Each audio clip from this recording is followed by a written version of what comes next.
Welcome to the Voice of Morgantown show. My name is Brad Smith. I'm here with Bernie Mac. Bernie, what a spectacular win. The Mountaineers finally got a huge victory, 45-35 against the number 22 ranked Houston Cougars. Your first thoughts, buddy? That was as good as a team effort as I've seen. All sides of the ball played well. Offense, special teams, defense, everybody contributed. I thought they showed a lot of heart. Hubbard, especially, playing through an injury. The offensive line, could give them huge kudos. They did a good job opening up some really nice holes for Fox and Hubbard and Bowers. I think that's what we expected to see this whole year. Like the team just being in the game and having the potential to win the game. But obviously, huge shout out to the defense too. I mean, anytime you get a pick six, 3 defensive turnovers, 1 special teams turnover, that's a huge just momentum shift in the game. So I thought it was great, man. And I mean, I have some criticism, but I think we always could because we're armchair quarterbacks. But overall, to get a win on the road against the 22nd team in the ranked team in the country, awesome. Yeah, you mentioned a lot of things there, but I mean, the one thing that I want to start with is Dior Hubbard. I mean, he rushed 29 times for 108 yards and a touchdown. He looked like he was the man as potentially our future running back. Let's start with him, man. What do you think? Is he possibly a player that could be our starting running back next year? A lot of it's going to depend on who leaves and who stays, right? Like Jaheim White, he's our guy. And as long as he comes back as healthy as he was and he doesn't have any lingering deficiencies from his injury, I'm going to give Jaheim White that starting position. And then Ty Edwards, I mean, we only saw him the one game really where he was healthy, but he showed a lot of brilliance in that game. Now, Hubbard has shown flashes. This is his first game where I was like, okay, he could be the guy. So I think they're all kind of very equal right now, but we have to wait and see like how it all shakes out, who stays, who goes. But he could definitely be in the mix. I mean, I loved how he played today. All the running backs hit the holes downhill. That was like what I saw in a huge differentiating factor today. When the holes were open in the gaps, these guys were putting their shoulder down, planting their foot, and they were going. And then when they needed to hesitate a little bit to shift and find another lane, they did. I thought it was a major step up. We said that if they did the little things right, they had a good opportunity to win. I felt like they did today. And huge credit to the whole team, coaching staff, but there were a lot of really great individual performances, Coates included. So we could touch on like any number of things that led to beating Houston today. But either way, huge win for the program. Year 1, Rich Rod gets a win over a significant ranked opponent. That's improvement, right? Stuff we never saw with Neil Brown. So I'm really proud of the improvement that I've seen the last couple of weeks. Since the UCF game, that was an embarrassment. But the last 2 weeks, this team has looked like, I think, what we expect Rich Rod's teams to look like. Last week against TCU, they looked much better. And then obviously this week is significantly better. Houston Cougars defense, I just looked this up. They are 5th nationally in defensive efficiency. They only allow 224 yards per game, which is 9th in the country. This is like a legit defense. And West Virginia just ran all over them. I mean, the offensive line looked good finally, like you've already mentioned. Our running game looked very solid. So this is a very, very significant win for the Mountaineers. It is, but this is tough too, right, Brad? Because we could always look at what we've said on the show and say, we've been saying this for a long time. But what has been the biggest changes we've seen last week and this week? Counters, more draws, mid-range passing. Vaughn's been here again, right? And we don't have the quarterback rotation. All the things we've said need to change for them to have a chance has occurred. And I will tell you right now, I've given Rich Rod a hard time about his play calling. I really have. He called an absolutely brilliant first quarter. Brilliant. Like that was a master class in play calling, misdirection, keeping defenders on their heels. Like, just the options were great. It really was just a really well called game. Now, I will also say I did not like how he went away from the passing game in the second half, and I couldn't figure that out, right? So again, Vaughn had that one catch I think he should have had over the defender, and he missed it, and that's okay. I mean, Vaughn's a stud. Things happen, whatever. Yeah. But I didn't like how he all of a sudden went away from that when the game was close. And I understand you're trying to continue with what works, but I think he would have had more success in that third, fourth quarter where we had a few of those 3-and-outs. Penalties put us in a bad position where he could have probably kept them on the field a little bit. So again, armchair quarterback position, but I love seeing what Rich Rod's done from a play calling perspective the last 2 weeks. And it's probably because he feels more comfortable with Fox, and Fox feels more comfortable with the offense. So Bernie, I don't want to spend too much time on this because we won, and but dude, screw these refs, man. I mean, it is absolutely embarrassing how bad they were today. These passing interference calls, I mean, they were just ridiculous. Is that on your notes? Yeah. So, man, I don't know what to do about referees in college football anymore. It's just so I can't imagine how frustrating we would be right now if we would have actually lost. But to win and still be frustrated it's just terrible, man. Well, so if you think about the games that the refs have impacted for us in a significant way this year, 2 of which we lost that we probably should not have, right? If you remember, there was the Ohio game where we replayed the catch over and over and they waved it off. Yep. And then the pass interference calls today were egregious. There were 2 specifically that if you put a group of 10 refs in a room and have them watch that replay, all 10 will say that is not a PI, and it's not PI. Yeah. The defender has every much as a right to the ball as the offensive player. If you are making a play in the ball, it's fair game. That call that they had that led to that last Houston touchdown, that was one of the worst calls I've seen. I mean, it was really, really bad. So I don't know how you fix that. I think the Big 12 as a league or the NCAA has to start penalizing these guys. Like, if you have X amount of really bad missed calls, you're off for a week or 2 weeks. Like, there has to be some level of accountability. These guys can't just continue to make terrible calls and nothing happens. I mean, it's terrible. There definitely has to be some kind of accountability. This is another comment I would look at. Spencer over on YouTube said, Houston crowd was embarrassing. You have a ranked team for the first time in years and you can't show up for your team. I was extremely surprised. They're 7-1, number 22 in the nation. And it looked like Fairmont State crowd out there. It looked like, I mean, this was not a crowd that you would expect for a team that's 7-1 and in the mix for a Big 12 conference championship. Yeah, I mean, I don't really have any way to justify the lack of fan support. They had a lot to play for today.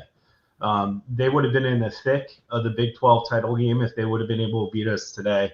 I don't know if the fans just figured like, oh, we're going to steamroll West Virginia. We don't need to show up. But right. I look at it this way. Like, you get 5-6 home games a year, right? That's it. And that's all you get to watch your team in person for a year. Try and get to as many as you can. Yeah. Like, especially when your team's good. But we've said on the show as well, like, the crowd that was at the VTech game, even though they're 2-5, they were a great crowd. Our crowd last week for TCU, that was a great crowd. I know it was homecoming, but still, I mean, that's a turned up good crowd with a team with a losing record. There's no reason, in my opinion, to have a 7-1 Houston team in the thick of the Big 12 title race with a legitimate shot at contending and have that embarrassment of a home crowd. And I think Barstool Big 12 called them out on it and like put something on X like, oh, this is embarrassing. Yeah. Like this should not be the case for a 7-1 team. And I know that was a big reason why Houston was kind of left out of a lot of the conversations previously about coming into the Power Four. Yeah, I just checked out the weather. It was 69 degrees, sunny. I mean, it looked like literally perfect football weather. Again, their team was 7-1. What a embarrassing showing by Houston. Let's talk Scotty Fox, man. We've gone back and forth on this a little bit. To me, at this point, he's proven that he should be quarterback one heading into 2026. I don't know if you feel the same way still, Bernie. He was 13 to 22 today with 157 yards, 1 touchdown. I feel like he's grown an awful lot since that first game that we saw him. He played a little bit in the Pitt game. He threw 2 interceptions, which was, that's a big game to put him in as a true freshman. But he's really matured, and I don't see any reason why he couldn't be the guy heading into 2026 now. No, I've said it, and I've gone on record saying he should be. And I think I understand what Rich Rod was doing to a degree, right? You're trying to find lightning in a bottle. You're trying to create a spark for your team.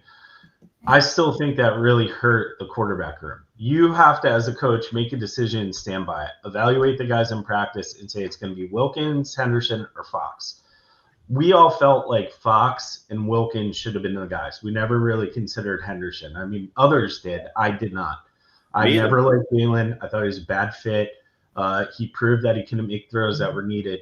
You look at the throws that Scotty Fox made today, he threw some dimes. I mean, dimes. Like, in stride, hit your player, allow him to go. He threw really nice balls.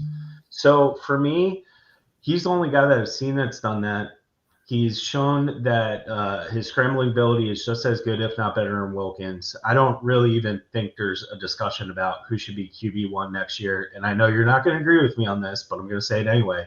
I don't care if Nico comes back. I love me some Nico. Yep. Nico would be behind Fox for me in that rotation.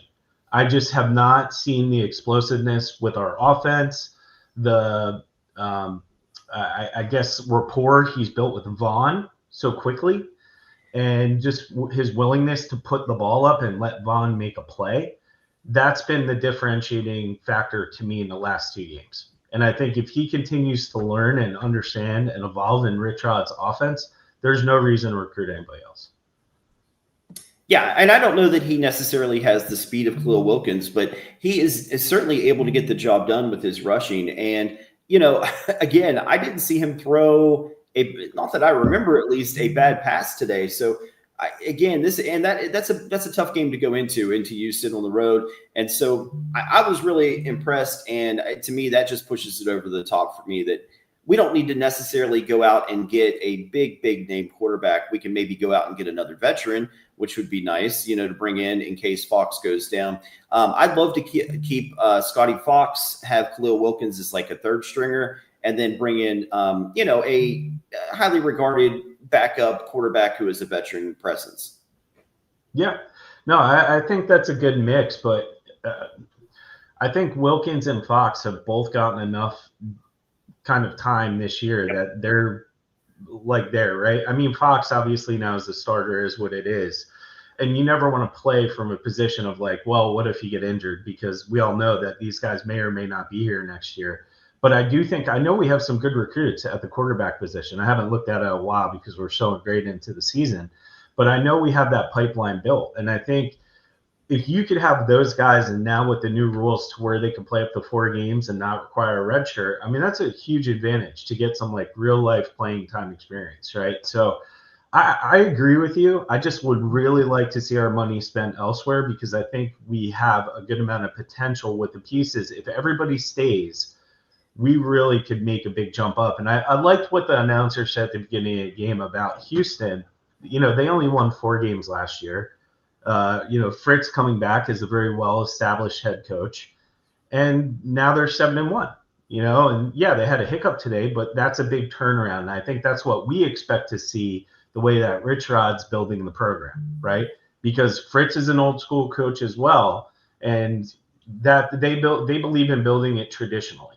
So I think we just have to be patient with this year, see what happens. But I'm with you, man. I'm so happy to just see the positive improvement in the last 2 weeks, which we did not see for 4 weeks. So for me, I'm happy. Now, this is what I expected. I could deal with losing record and having a bad season as long as I see the momentum going in the right way.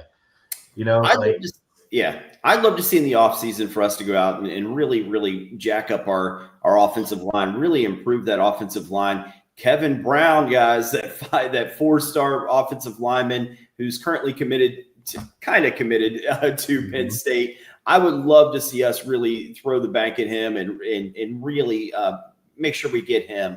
Tykees Crawford, I don't know, man, if you were watching, but Tykees Crawford and Walter Youngbear really, really struggling still on the offensive line. I mean, it just blown block after blown block. It was just problem after problem. And so if we can get those positions fixed, Rich Rod's offense, Jaheim White back next year, Scotty Fox back next year. Maybe Ty Edwards. Yeah, Ty Edwards. Yeah, Zach Alley's defense. I love our chances. Yep. Yeah, and I mean, let's not forget we got our stud that I'm a huge fan of. I've interacted with a bunch on X, Camden Goforth. That guy's a beast. I think he could be like the next Zach Frazier that slides into the rotation very quickly as a freshman. He just, everything I see on that dude, his mentality, his attitude, his excitement around the program, and just his highlight reels are ridiculous. He's blowing. It's almost like The Blind Side, where he like throws people over the side. I mean, the guy's a beast. So I'm looking forward to getting him on campus too. I've never seen anything like his highlight film as an offensive lineman. It's truly unbelievable. Bernie, can we talk this, man? Can we at least? I was hoping this wasn't coming up, Brad. As this is a possibility. Listen, we've got Colorado at home next week, which I think will either be favored or it'll be even. We certainly have a very good shot of beating Colorado next week. Let's say we beat Colorado. We're then 4-6. We go to Arizona State, very, very good team, but they just lost their starting quarterback, Sam Leavitt. Let's say that, the same team that showed up today shows up at Arizona State and we potentially beat them. That's 5-6. Bernie, last game of the season to close the year, we play a really, really good Texas Tech team at home, but you can imagine what Mountaineer Field would look, what the Milan Puskar Stadium would be like in the final week of the season. Mountaineers winning 3 in a row to close out the year with bowl eligibility potential on the line. Tell me I'm dreaming, man. You're not. I just didn't want to talk about it because I didn't want to put a jinx on it. So it was funny. As I realized we're going to win this game, and I think of, the few games we've let slip away this year, right? Yeah. And I'm like, man, watch us get to 5 wins, then have to play one of the best teams in the friggin' league to get bowl eligibility in Rich Rod's first year, right? And I agree with you. I think Colorado, that's, to me right now, I think we're a better team than Colorado. I do. Yeah. I think this team is gelling at the right time. We talked about it, if you remember, too, earlier in the year, right? Like when Jacksonville State, when Rich Rod took over, it took like 5-6 weeks for them to really start to hit their stride, and then they started playing well. Now that we have our starters pretty much solidified, we're seeing what the team can do. And Rich Rod's play calling has gotten a lot better. Defense is learning to gel. You're starting to see a lot of change. I mean, to put up 45 points on the 5th ranked defense in the nation means you could put up 45 points against anybody. Let's call it what it is, right? Sure. So we have a real shot at beating Colorado. I'd give us the edge in that game. Arizona State, they were in a tight one with Iowa State last I checked, but I don't know if they won or lost. It's 24-19 right now. 24-19, they're up, yeah. Yep. So, I think, again, they lose their starting QB, like you said, but we also saw the same. Like, you have people that are very talented behind people now in these conferences, and we saw it with Pitt. I hate giving Pitt credit, but their freshman quarterback is playing lights out right now. We see what Scotty Fox is able to do. So I don't put too much stock in that, but I do like the momentum we're riding. And I think if we could win and get past Colorado and Arizona State and set up that home field Texas Tech matchup, that will be a hell of a way to end the season, whether we win or lose, right? Like, it would just be you see the excitement building in the correct direction for the end of the year. Absolutely. But yes, bowl eligibility, it's a reality. gosh, I look back at some of the other games we should have won and we didn't, and I'm like, man, I just wish we had one more game under our belt so we didn't have to possibly play Texas Tech, to get in there and have that. And I mean, look, the UCF game is one. I said that, right? Like, I did not like the fact that we did not start Scotty Fox, and it killed us, right? Or Wilkins. Well, I can't remember which one it was. But yeah, it was Wilkins at the time. Yeah. Joey Foster, one of the best in the business in the West Virginia community, just a great guy. He said, "Holy crap, nice. Now can we win out?" Bernie, I don't see why not, man. I feel like we certainly at least I'm hopeful for the first time in a long time that we could make some noise here at the end of the year. He says doubtful, but I'll be sure to take this victory, of course. So yeah, we'll all take today's victory. The Eric Flower says something told me to bet everything on us today, and I chickened out. I could have made up for what I bet on us over. Yeah. So I think I've never bet on the Mountaineers, man. I just don't think that's something that would be good for my health. I was kicking myself because I had a little bit of money left in my Bet US account. I'm like, yeah, the plus line is like 650. That'd be a nice win. I'm like, I'm just lighting money on fire, and then here we go and we win. So I agree with you. It's I have a good mentality sometimes though, where if it's a big game, I'll bet against the Mountaineers. So this way, at least if we lose, I win money and I feel better. That's a really great idea, man. Yeah, that makes sense. Guys, another player I want to point out is Rodney Gallagher. I mean, he really showed up big today as well. 5 catches for 53 yards. He's someone who's just been around the program for a while now, and great teammate, and really proud of what he's doing at the slot receiver position as well. Yeah. I always loved Gallagher. I've said it for a long time. I think he was he came in at the wrong time under the wrong coach. I'm happy he's here. Give Neil Brown credit for getting him here, but man, he would really have thrived and continued to thrive if he was, under Rich Rod the entire tenure. But he's just a really good Mountaineer. I love the stuff he does personally for the program, stuff he tributes to his mom. Like, he's a good dude. And he had his pick of the litter to go where he wanted to go, and he came here. And I think we owe him a debt of gratitude, sticking it out through the transition and just being a hell of a player. And I'm really hoping he's going to continue to evolve, because I do feel like he could get a real shot to get to the next level if we continue to find ways to utilize him the right way. Yeah. Chad Moore, thank you so much for reminding me to say this. I'm not like a typical YouTube guy who comes on and always says, smash the like button. I forget to say stuff like this that I should be saying. But please, guys, if you're over on YouTube, go ahead and hit the like button for us. That helps, certainly helps the algorithm. And we really appreciate that, Chad Moore. We have one more comment over here. It says, it's not okay. Golf, he says, credit to Neil Brown, LOL. Of course, Neil Brown. Another player I want to mention, I mean, this is somebody who we haven't seen all year long. Jamori Robinson, man, when he was in today, looks like he could not be blocked. He looked absolutely unstoppable. It is strange, though. It doesn't seem like he's getting the snaps that I would expect. But when he is in, he looks absolutely dominant. At least today. Today he did. Right. And I think we talked about this a little bit, right? When we had said we had him on the show, we loved him. He was such a likable guy. And I don't think we put enough emphasis on the conditioning and the change of going from, Conference USA to playing in the Big 12 and then not being able to practice with the team and all this other stuff, because I think that what we're seeing now is him settling in, adjusting to the speed at this level, and now he's getting comfortable and his conditioning has gotten to where it needed to be, because he's only been eligible since, the game after a pick game, right? That was it. Yeah. So it's not that long ago. I mean, 5 weeks, 6 weeks, like that's not a lot of time to get yourself in this kind of shape that you need to play at the Big 12 level.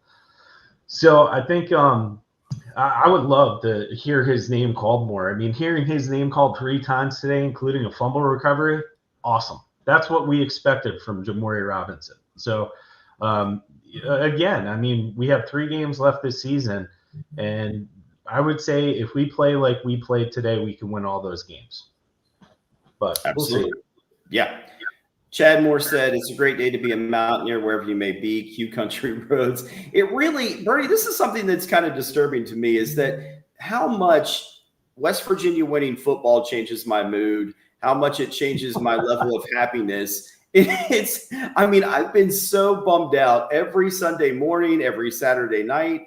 And I just feel like because the Mountaineers pulled off this upset, like so much lighter. I feel so much better. So much. Everything's just so much better when the Mountaineers are winning, right? Agreed. And it's funny when I look back at this game today, I think of like how they won. And we all love football. I mean, that's why I watch it, and that's why we're passionate about the Mountaineers. But how fun was that game, right? Like we saw that amazing deflection by Coates that hit his foot, and then his teammate caught it. Like, you just don't see that. Richard going for it on 4th and 3. Scotty Fox scrambles 35 yards for a touchdown.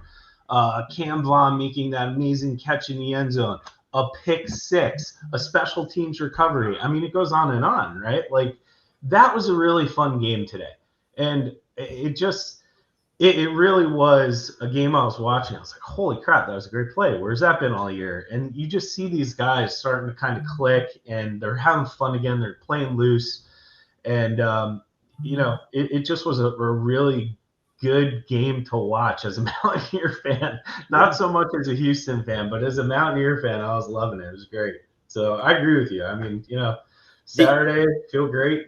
Cook some steaks, hang out, finish taking down the Halloween decorations, eat some candy, call it a day. Yeah. Yeah, man.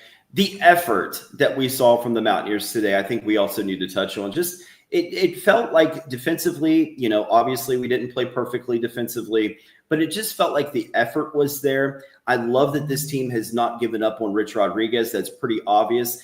And, when West Virginia was struggling with Neil Brown, you could tell that the team was not really into it still. There was something, it almost felt like they were just, not really in the game. And I just love to see that even at 2-6, West Virginia went out, the Mountaineers went out and gave every ounce of what they had to win this game today. It was fun to watch. Yeah, I agree. And I think, again, it's a credit to Richard too, right? Like, I think he's got his team's buy-in, and that's important because year one's year one, man. Like, we have our expectations. We thought it was going to be a good year, but then when you have something happen like Nico Marchiol going down, Jaheim White going down, Ty Edwards going down, Jada Bray going down, all these eligibility issues and all this other stuff that's kind of plagued the program this year, you have to manage those expectations. And it's good to see the guys rallying around Richard. And the announcers even mentioned it today. They said, like, all these young guys that have gotten a chance to play and that are showing Richard their capabilities, like, the future is very bright, right? Like, regardless of who stays and who goes, I think if we could keep our core, we still have a ton of young talent that we're tapping into. And there's so many guys that, like, we're seeing step up and make plays that we didn't identify in the beginning of the year that have become key parts of this team, and it's fun to watch, man. Like, it's Richard's building it the way he wants to build it. And although we would all like it to be a lot quicker, like, i.e. Kurt Signetti, I do have faith that Richard is going to be successful here in the long term. He'll get us back to the point where we're continually competing for the Big 12 title until he retires. And hopefully we slip in a national championship someday. And I think if we could continue to get the financial support around the program, there's no reason we can't do that. Yeah, one player we haven't mentioned a whole lot today is Cam Vaughn. Cam Vaughn, guys, you have to remember, is only a sophomore. We could potentially have him for 2 more years. I do think we're going to have to really, really pay him next year. I think he's worth it, man. I think he's one of the best wide receivers in the Big 12 Conference when we're getting the ball to him. I really hope that they make Cam Vaughn a priority in the offseason. I couldn't agree more. I mean, we said it about Jaheim White last year. If I had to pick one player that we had to focus on with the NIL, for me, it'd be Vaughn, because he just has something. I can't put my finger on it, but when I look at him and how he plays, he's fiery, but he's also just like super freakish athletic. And even when the ball is not thrown where he needs it to be, he finds a way to put his hands on it. And if it's in a bad position to where the defense can make a play on it to make an interception, he's really good at like pushing it away so they don't have that ability. So he's a really rare wide receiver deep threat that you could just kind of put it up. You know that he's going to put himself in a position to make a play, but if he can't make that play, he's going to defend the pass so it's not an interception. And I just see him more and more with like the passes Scotty Fox has thrown him the last couple of weeks. Like, to me, that's elite, right? Like, you could teach one part of that, but to just have that natural instinct to do it. And then you see it with Coates too. I think Coates is a senior though, if I'm not mistaken, right? Coates is the senior, unfortunately. Yeah, but he's another guy, like, defensively, if I was looking at, he is just a lockdown corner. I've not seen somebody as good on the ball as he is. And even some of the plays he made today, that quarterback from Houston put the ball in a good position, and Coates was athletically jumping up in the air to swat it away. It's just something you can't really teach. You have to have that faith that you're going to be able to put your hand on the ball once you leave the ground. He does that very well. So, yeah. I was real happy with Jordy Scruggs, who's one of my favorite people on the team. That pick six, that was huge. He, to me, has kind of flown under the radar a little bit this year, but just as he's had a really fantastic year out there in the secondary. And to get that big touchdown today, I was just so pleased to see that happen. Yeah. No, I mean, I have to say, man, like, we have a lot of really good kids on this team. Like, everybody defensively, I think they play with heart. Offensively, play with heart. It's just been a bumpy year, and we've had a lot of I don't want to say distraction, but we've had a lot of uphill battles, and we've had a lot of things that weren't expected to happen with anything. Like, when you have your leaders you depend on, they go down with injury, it's really difficult to kind of step up and, like, you just feel like a loss, right? So for this team, as young as they are, to do what they're doing, again, beat a 22nd ranked Houston team that's legit, right? Like, we remember some of the BS ranked wins that Neil Brown got when the team wound up finishing, 4-7 or 4-8 or whatever it was. This is a legit good team. So, again, for Rich Rod to beat a team like this on the road with young players, it's a testament to him, his coaching ability, what he's building as a program, and every member of the football team that came out and played their tails off today, because it was a good win. Yeah.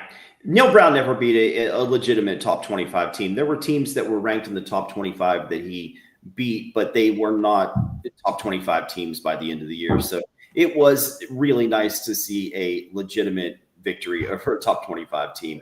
Tosh Miller wants, I'm so glad you guys remind me and say this. Hit that like button, guys. We really appreciate it. Guys, if you're tuning in for the first time, go ahead right now. Just hit the like button. We would really appreciate that. Tosh Miller also added, wish Devin Grant, another player who has really flown under the radar. What he wishes he wasn't a senior. He's getting better every game.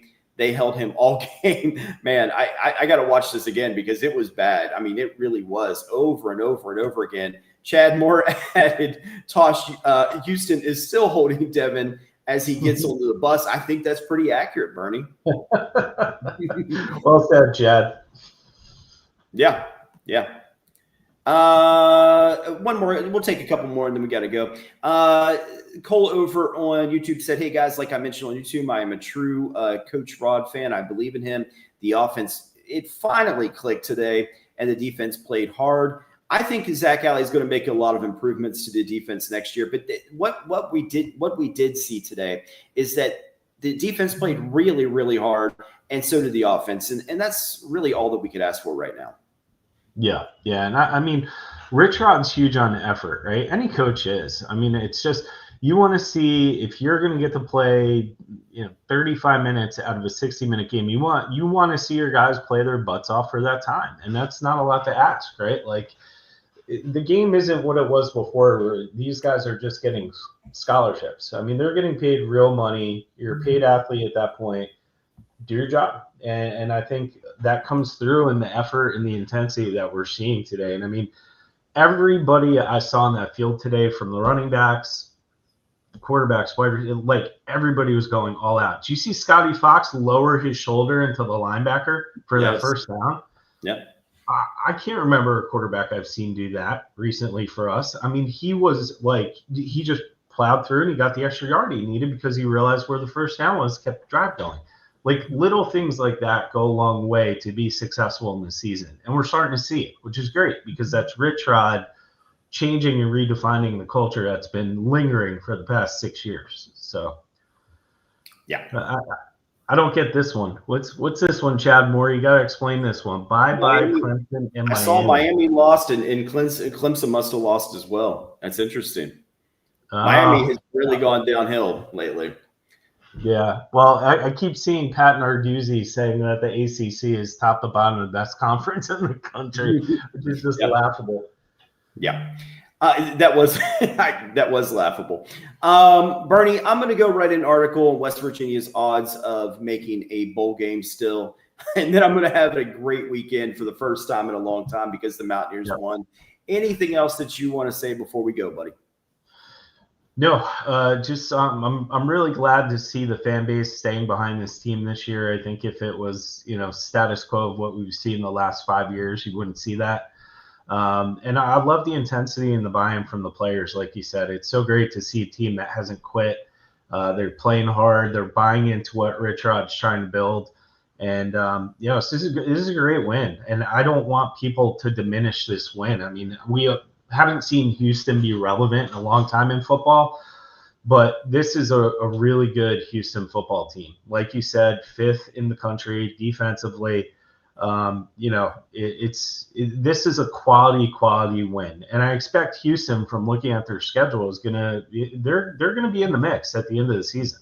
BYU's in pole position, Texas Tech's in pole position, but again, this is a really good Houston football team that I expect is going to bounce back next week. So enjoy the win. I don't remember, but last time we talked about a win was the Pitt game, and that was September. So sure was. This feels pretty good.